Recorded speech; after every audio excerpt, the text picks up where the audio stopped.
And we want to get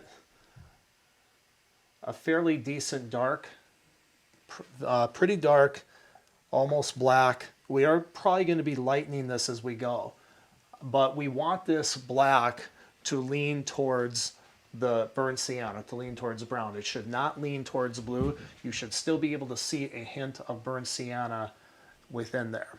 All right. And I'm going to go in, let's go in right about here. And I'm using the number 4 bristle brush. And I'm going to carefully paint in right inside these lines. This is a little bit of a paint by number approach, but or a coloring book approach. It's kind of hard to avoid that if you want to get precise anatomy. Now, you can go back in later. You can be pretty loose about it, and I've done this before, where I will disregard the lines and not feel entrapped by them. John Singer Sargent, he apparently would draw charcoal lines and things like that of his portraits before he started, but he wasn't confined by them. However, when you're more of a beginner, you probably don't want to do that because it might just kind of freak you out, and especially if your drawing skills are not quite up to par. All right, let's go up in here, and we're going to do this part as well. Now keep in mind that the white parts of this cow versus the brown parts, there's variety there. There's, you know, you want to get the anatomy correct, but as far as, oh my goodness, like I went beyond the line right here or something, you don't have to worry about that, because that's just the color of the hair, and that can vary just like it can on a horse or something like that.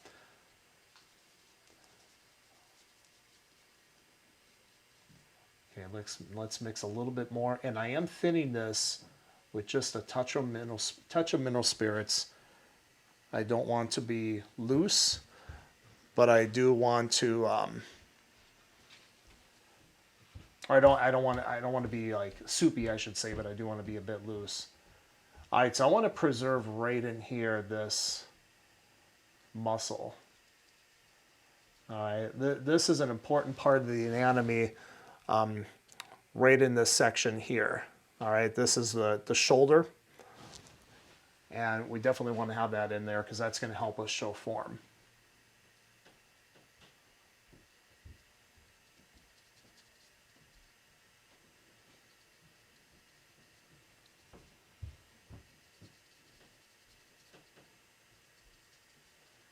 Okay, and here I'm going to bring some of this, I'm using my number 4 brush still, and I am going to bring some of this up into here.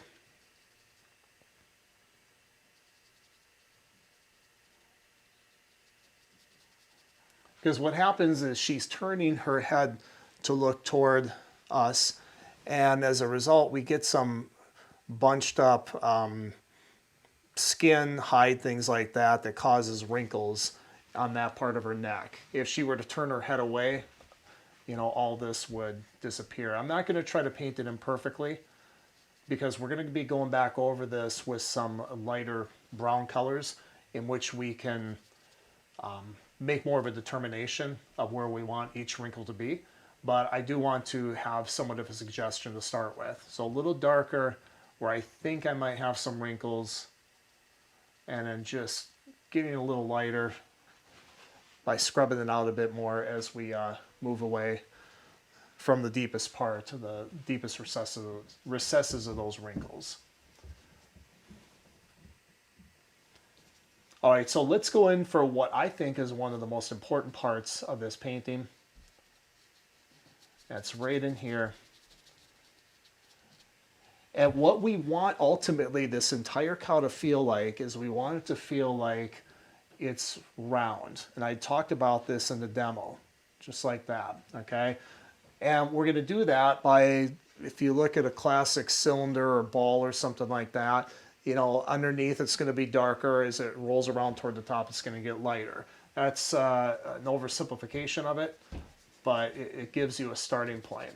So we're going to keep it fairly dark in here. Now we have a tricky thing is in that we get white hair, I'm talking local color white, down in here at the bottom, where it arguably be our darkest part.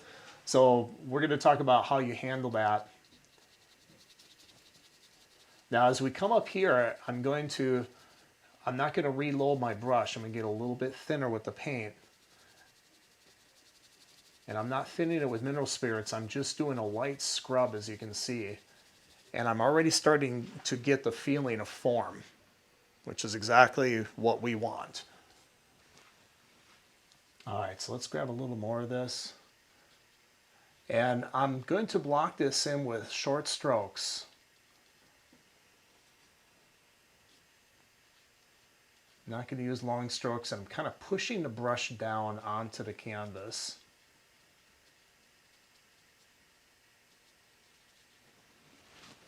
And you can see this is getting a little bit lighter as we go up. And I'm going to grab a little more burnt sienna and ultramarine, or I'm sorry, yellow ochre. And I can kind of even slightly mix that into the darkest color that we had there. Now it's a little bit too dark yet. Let's go a bit lighter, a bit more burnt sienna. Notice how rough and sketchy this looks.